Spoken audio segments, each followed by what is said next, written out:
Yeah, you read that title right. We thought it'd be fun to throw a little spice in our usual A-grade format for this video. I mean, let's be honest, there's a lot of JRPGs out there that are probably more decent to good, rather than truly great. In fact, most of the genre and video games in general fall around here. You know, bell curve and all that. So yeah, while these titles may not be the absolute best the genre has to offer, they still have some qualities that are worth praising and deserve a little time in the spotlight. To give you guys a little idea of what I'm talking about, I'm referring to games that were either part of a larger series and didn't match the quality of the others, games that were made by a notable developer that weren't quite as good as they could have been, or titles that had a lot of great ideas but ultimately fell short of greatness in other aspects. I'm gonna talk about what I think they did well and why I think they could have been better. Let me make it clear though, this is purely subjective and just my opinion. Some of these games you guys might think are actually great or just straight up suck, and that's totally fine. Just consider it a way to talk about some RPGs that don't get talked about too much these days. Alright, with all that cleared up, let's just get into it. Here's an unranked list of 8 kind of great JRPGs that didn't reach their full potential.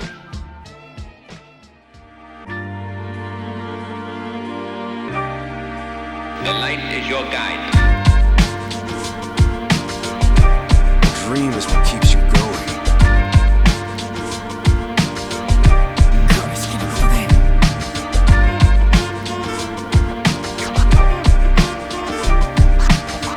Now is the time to shape your story. Your fate is in your hands.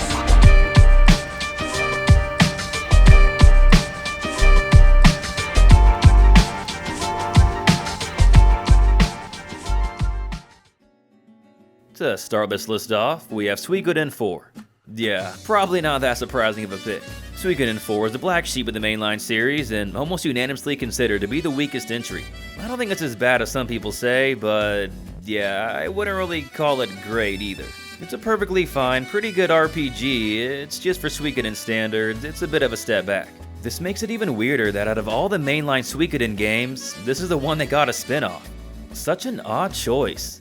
By the way, I just realized we got 4 Suikoden games on the PS2. Isn't that crazy to look back on? Man, us Suikoden fans didn't know how good we had it back in the day. Anyway, this game gets criticized for multiple reasons. One of the biggest being, instead of the usual 6-person battle party, you can now only fight with 4. In a series that's all about recruiting a large playable cast of characters, you can see why less options would be a bad thing. Considering your main character is locked in, having to choose 3 people out of like 50 plus to fight with just sucks. A lot of people also aren't fond of all the ship traveling, as random encounters are frequent. I don't think this is as bad as some people say, as you do get teleport later on, but it can still be pretty annoying. It's also annoying as snow. I fucking hate this dude. I don't think he was written badly, as he's supposed to be a flawed character, however, that doesn't mean I have to like him. His design is lame and he's just a spoiled dick. Lord of the village of Rosaril, this year I shall conduct the kindling. Speaking of design, not a fan of how the protagonist looks either. Plus, his running animation is just so goofy. Alright, pettiness aside, the story in this game is also just okay. It feels a little rushed and lacks strong villains. Suikoden Tactics does flesh out the world a bit, but I gotta just judge the base game here, you know? Oh yeah, that's another thing. A lot of people loved all the lore in 1, 2, and 3, and while 4 does take place in the same world, it's much earlier in the timeline, so it really doesn't have much to do with those games' events. This isn't inherently bad, but it does just add to the game's different feeling. Okay, so that was a lot of negatives, but I do think Suikoden 4 has some good aspects as well. For one, I like the music. It's not the best in the series, but it's not the worst either and fits the atmosphere well. I think some of the cast is great. The pirates in particular are pretty cool. I also love the inclusion of Ted from the first game. Getting some more backstory on the homie was very interesting. The plot in general has some good ideas, I just wish more stuff happened. Ultimately, the game just feels lacking compared to the other entries. This is the second shortest in the series, only longer than 1. This wouldn't be a bad thing, it feels filled with enough quality, but it just isn't unfortunately. It's not a bad game by any means. It's a pretty decent RPG, all things considered. However, it just doesn't quite live up to the Suikoden standard. I think Konami fell short of the usual greatness here, but hey, sometimes you try new things, and not always do you succeed. I should also note that there's a pretty big reason why this one doesn't feel like previous entries. It's the first game in the series that series creator Yoshitaka Murayama, sorry if I butchered that, didn't work on. However, he is currently directing the spiritual successor, Eiyuden Chronicle, so with his past works or anything to go by, we have an absolute banger to look forward to. Coming up next, we have The Last Remnant. The Last Remnant was developed by Square Enix and initially came out for the Xbox 360 and PC. However, it's since seen a remaster for the PS4 and Nintendo Switch as well. The Last Remnant's a game I wanted to like so much more than I ultimately did. It has so many cool ideas, however, there are just some obtuse mechanics that drag it down for me. Let's start with the positive. I think the visual design is awesome. Not even just the actual graphics, but the look of the world itself. It's like this really unique style of fantasy. The architecture, the environments, all the different races, it's just cool. It's a visually stimulating and immersive world to simply exist in. The music is also pretty solid and adds to the atmosphere. Alright, so this all sounds cool. However, it's the battle system that's really gonna make or break this game for a lot of people.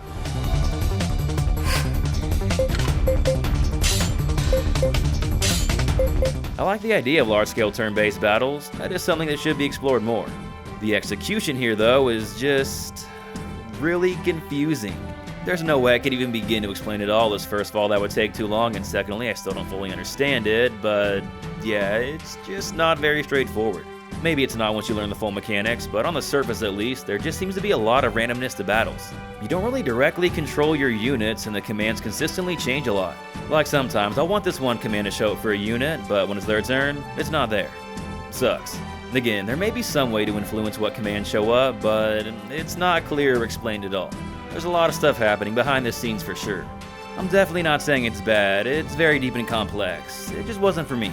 I know I'm not the only one who felt that way either, as it received very mediocre reviews when it came out. A lot of 6s and 7s. With that said, fans of the Saga series will almost certainly enjoy this one. It actually started development of Saga Frontier 3 before pivoting to its own thing. Overall, I sort of consider The Last Remnant to be a diamond in the rough. There's a lot of great stuff going on here, however, they get bogged down a bit by some unfriendly mechanics. I didn't even touch on how grinding too much early on can actually hurt you later in the game. To some people, this is probably an amazing RPG. To me though, it's just a pretty good, albeit confusing title that never quite reached its full potential. Nothing's wrong with keeping casualties to a minimum, but I wanted to fight more.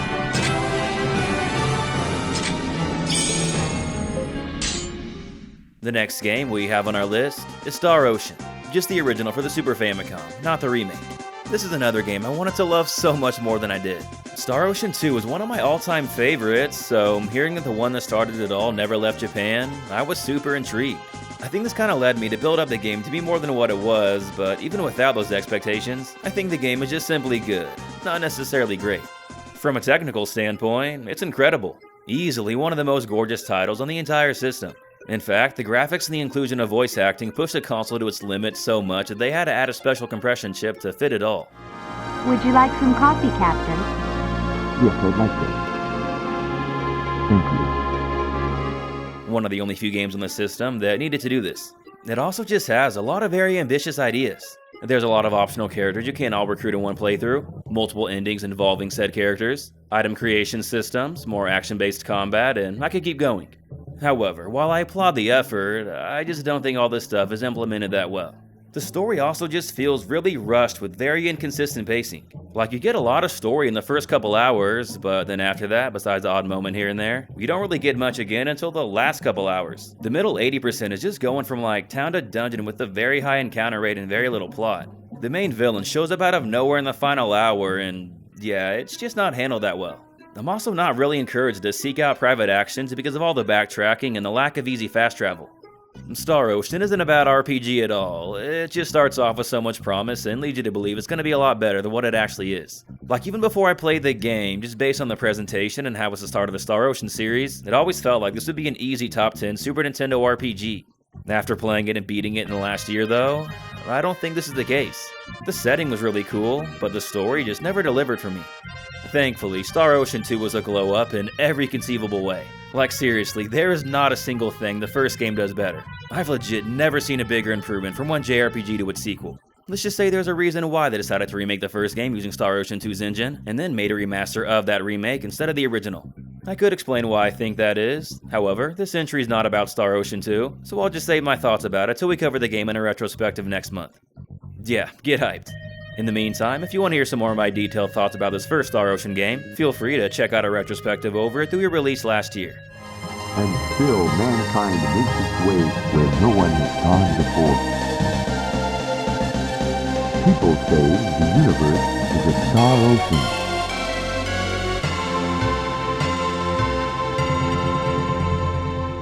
Coming up next, we have the Granstream Saga. The Granstream Saga was released for the PS1 and was developed by Shade, which was sorta like a smaller developmental team within the company Quintet. Yes, the same Quintet behind the ActRaiser games, Soul Blazer, Illusion of Gaia, and Terra Enigma. The latter three are often referred to as a Heaven and Earth trilogy due to their similar themes and common gameplay structures, and in fact, the Granstream Saga is considered to be the spiritual successor to this trilogy. Given the track record, the Granstream Saga had everything going for it to be another classic in the genre. Unfortunately, that's not what we got. Even without comparing it to the previous trilogy, it's just very average. It feels like something is missing here, and no, it's not just the faces. I think it just lacks that usual Quintet polish and charm. There are some undeniable high points, however, they're just hampered by some questionable design choices. Like the combat in here is actually pretty good. It almost kinda plays out like a one-on-one 3D fighting game. You can't just button mash your way to victory. Enemies will dodge and block your attacks, so you gotta fight more strategically. This is a pretty cool system overall. I like it. However, there is no experience in this game and you only level up at predetermined points. This means fighting in battles is kind of pointless and a waste of time. In fact, you can just straight up skip most fights entirely and be perfectly fine. It's like they give us this cool system that favors skill over grinding, but then just give us no incentive to actually engage with it. Money is also kinda useless as you get weapons and armor through other means. When you combine this stuff with a weaker dungeon and puzzle design compared to previous Quintet titles, the lack of running, and the generic, uninteresting characters, you can probably see why this one was disappointing to many. It's not all bad though, there is some quality stuff here. For one, the music is excellent. It might be the best thing about this game, actually. I mean, it was made by the same people who worked on the music in the Heaven and Earth trilogy, so you know it's gonna be bangers galore. I'm also a fan of the setting. I've always liked floating island aesthetics, and the Granstream Saga does that well. Just a cool aesthetic overall. The over-the-top camera angle, I'm not too crazy about though. I don't mind it in 2D games, but in 3D games, it just hurts my immersion a bit. Besides this though, I actually quite like the visuals. Some people may think it looks ugly, but I've always liked that rough, early 3D look. It's also one of the very first ever fully polygonal RPGs, so hats off for taking that step. The character models may not have any faces, but the huge portraits certainly make up for that. We showed a clip of these in our dialogue box video, but I don't think I mentioned them directly. Really love them though. Quintet games in general have some awesome dialogue boxes. What's also awesome about this game's presentation is all the anime cutscenes. I see. For PS1 standards, there is a lot, probably about 20 minutes or so. I wouldn't say they're animated extremely well, but they do help with the immersion and atmosphere. 10-year-old me certainly thought so at least. I remember renting this game with my friend Russell, and pretty early on there's a shower scene, and yeah, let's just say afterwards we were scrambling to reload that previous save. And by the way, that's the same Russell whose brother downloaded Shining Force 2 on an emulator for me back in elementary school that I mentioned in our very first retrospective. The Gaming Productions lore continues. Anyway, they also have full voice acting, and yeah, while some side characters are not that great, the main dude, Eon, is actually voiced pretty well, I think. My name is Eon. You're Arcia. Why, yes, but do I know you? No, but I'm a friend. I bring this gift from your father. He said it was of grave importance. The Granstream Saga definitely has some flaws, and while earlier I said how it didn't have the usual Quintet charm, it does still kind of have its own unique charm, however little jank it may be. For all you collectors out there, it's also one of the only PS1 RPGs that hasn't gotten absurdly expensive yet, so it's still pretty easy to get a hold of these days. Don't go in expecting a masterpiece, but for the right person, there's some enjoyment to be derived from here.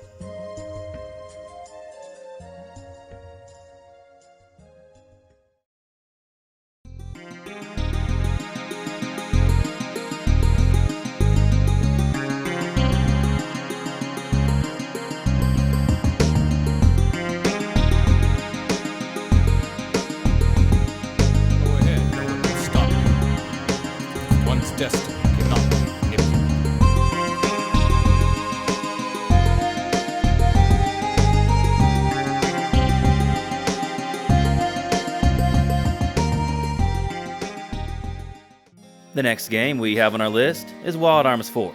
To start off the second half, it felt fitting to have another fourth entry on the PS2 from another long-running franchise. The Wild Arms and Suikoden series have always reminded me of each other.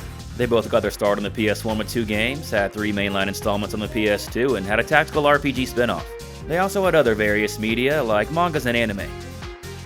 And of course, as is the topic of this video, the fourth entry in their series is often considered the worst. Again, it's not bad, but compared to what came before it, in my opinion, it is a letdown. First of all, the Wild Arms series was always known for its Wild West setting. However, Wild Arms 4 steered away pretty heavily from that. I mean, I guess this isn't a big deal as it doesn't affect the actual gameplay, but whatever, I guess. Anyway, You know what? But why though? you know what, to me, it is kind of a big deal. It kind of just strips away some of the series' identity. To me, it'd be like making a Dragon Quest game not based on medieval European fantasy. If I wanted other forms of fantasy, there's a lot of other RPGs I could go to. If I wanted Wild West fantasy though, well, there was only one series I could have gone to.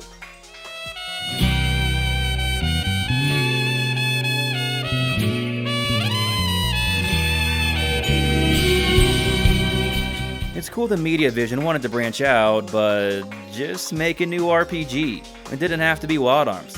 I mean, I get the name recognition sells, however, that doesn't mean I have to like it. I think they realized this as they brought the Wild West setting back with Wild Arms 5, but yeah, this one feels like the black sheep because of it. I also didn't really find the story or characters that interesting. Probably my least favorite cast in the series. It's a pretty short game as well, the shortest in the series in fact.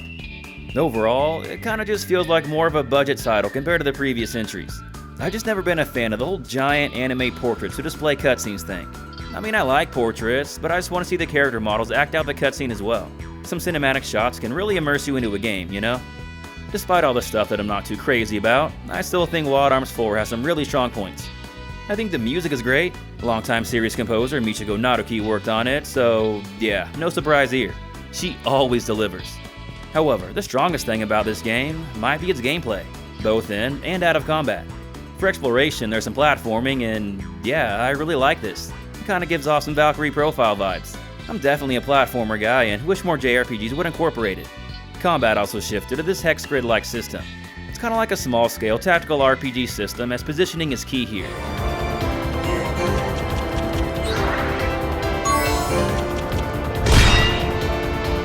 It was received well enough that they brought the system back for Wild Arms 5.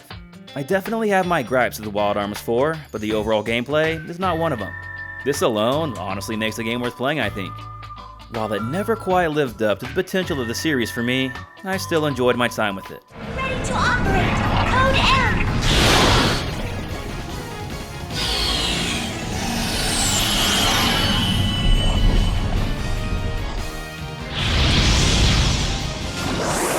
Is there anything I can do?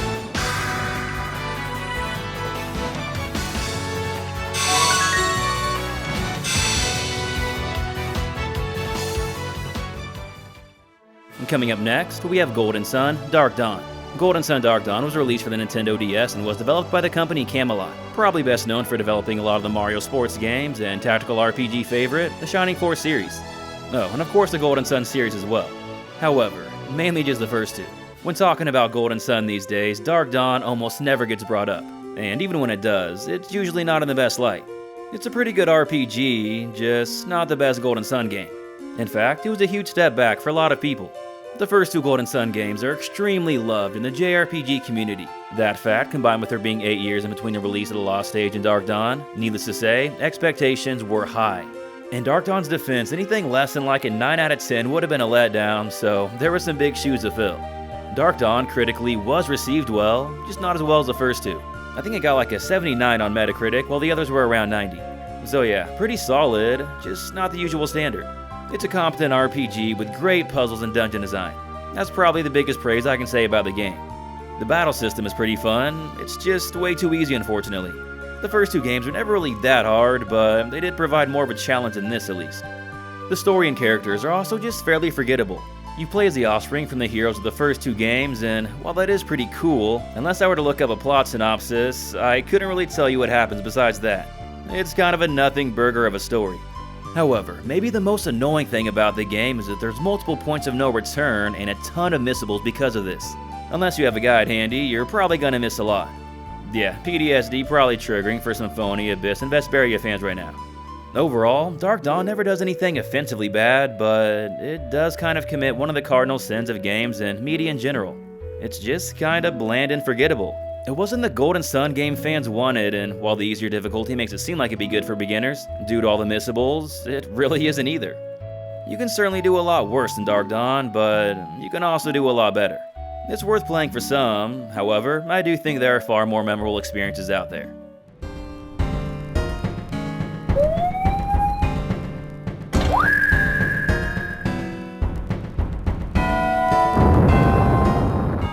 Coming up next, we have Final Fantasy 15. Yeah, we got a spicy one here. Well, probably not that unpopular of a pick actually. I think a common opinion of the game is it can be a lot of fun and has some definite high points, but it also has many disappointing aspects as well. What? This your idea of a joke? I don't dislike the idea of an open world Final Fantasy and think there's a lot of potential there. With that said, Final Fantasy 15 is just structured pretty weirdly. Like most other Final Fantasy titles, start off linear and become more open as the game progresses, whereas in Final Fantasy 15 on the other hand, the game starts off open, then becomes more closed off and linear as the game gets near the end. This isn't inherently bad, but it just feels kind of odd. I enjoyed riding around on a chocobo and cruising in the car, so having those get taken away just sucked. However, by far my biggest gripe with the game is its story. The Final Fantasy series has always been known for their stories, so to have them drop the ball so much here was just so big of a letdown. The most frustrating thing is that there is a good story in there somewhere, they just split it up. On its own, Final Fantasy 15 doesn't really tell the complete story. Before the game came out, Square also released an anime series by the name of Brotherhood and a full feature-length CGI movie by the name of Kingsglaive. These not only show the backstories of our main characters, but also major events that happen before the game takes place. In the actual game, they simply just explain all this stuff to you, and honestly, it doesn't hit nearly as hard because of it. It's the classic show don't tell rule coming fully into play here. I guess they did technically show it, but I mean, come on, Square, you guys gotta know most players aren't gonna consume the other outside media. I'm just pulling numbers out my ass, but I'm gonna guess that 9 out of 10 players probably didn't do this. This isn't the best example, but imagine if Final Fantasy VII started after Midgar and they kinda just told you what happened there. Those moments wouldn't have nearly as much weight, and you wouldn't really understand the full gravity of what you're fighting for. Even without all this background stuff though, the actual story in the game just really isn't even told that well. It's a real shame. As a fellow bro of the Gaming Productions clan, I was really looking forward to the idea of a Final Fantasy story based on a bro trip. Unfortunately, the execution just left much to be desired. I think Square added some DLC later on to make the story make more sense, but it's just too little too late in my opinion. It doesn't change the underlying issue either. Combat also has a big problem too. I do actually like the battle system and think it's pretty fun, however, the complexity of it is completely trivialized due to the ability to spam healing items at any given moment. Considering you can have 99 of these, you're never in any real danger. Thankfully, the music in this game absolutely kicks ass. I think that's one thing we all can agree on. Overall, Final Fantasy 15 is a pretty fun game. It's just a disappointing Final Fantasy title that could have been much better. You want to hear a tip from an old pro? Forget their beans. Pretend they're little meatballs. Little meatballs. I'll give it a try. And the last game we have on our list is Hoshigami, Ruining Blue Earth. Also the final entry of today's game I wanted to like a lot more than I actually did. On the surface, it looks great. Clean presentation, nice art style, good music, decent enough combat, Final Fantasy Tactics vibes, Atlas stamp of approval, and yeah, it's got everything going for it. However, it's when you start looking a little deeper that cracks start appearing. Atlas just published it, and the company that actually developed it was called Max 5. No Wikipedia page, not a good sign. After doing a little more digging, it turns out that Hoshigami was the only game they ever made. Yeah, doesn't bode well. Hoshigami really isn't a bad game though, it's just way too fucking grindy. It's bogged down so much by it. Like all this game is grinding.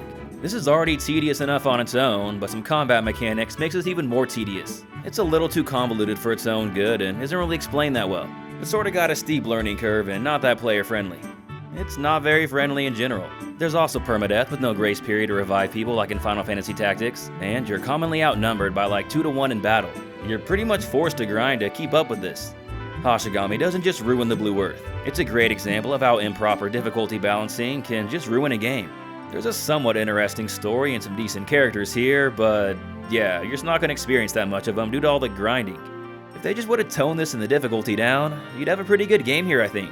Well, maybe it still wouldn't be that good, but it would at least be more playable. With that said, it did get a remake for the DS later on that fixed some of these issues. There's now 3 difficulty modes, with the PS1 version being the hard mode.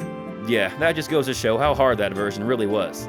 In addition to this, there's also a lot of other new stuff added, like a new translation, new story segments, new endings, new music, new character portraits, and other things of that nature. This makes it seem like it'd be the go-to version, but I don't know, it reviewed even worse than the original. A lot of 5s and 6s, so yeah, not that great. I haven't played this version though, so I can't fully comment on it. If you have, let us know your thoughts in the comments. Ultimately, Hoshigami is just not as good as it could have been. Earlier, I said it wasn't a bad game, but it's definitely not that good either. In my opinion, it's the worst game on this list by a pretty considerable amount.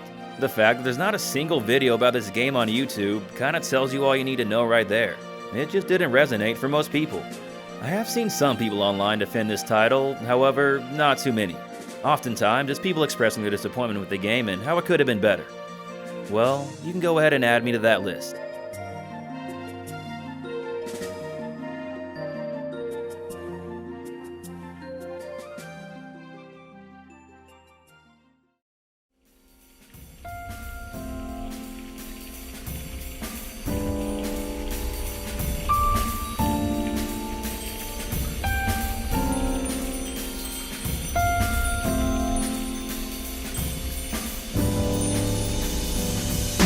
Alright, and that about wraps up this video. Thanks for watching everyone, we hope you enjoyed it. If you did, please either consider hitting that like button, or subscribing to the channel if you haven't already. What RPGs do you guys think would be fitting for a list like this? This is obviously highly subjective, and I'm sure there's many out there that don't agree with some of my picks, but it's all good. Let us know what you guys think in the comments. Oh, and if you want to see a part 2, let us know about that too.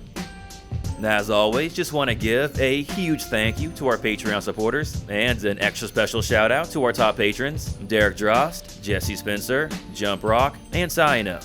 All of your support and generosity is very much appreciated. Other than that, thanks again for watching everyone, and hope you have an awesome day. This is Corbin from Gaming Productions. Until next time.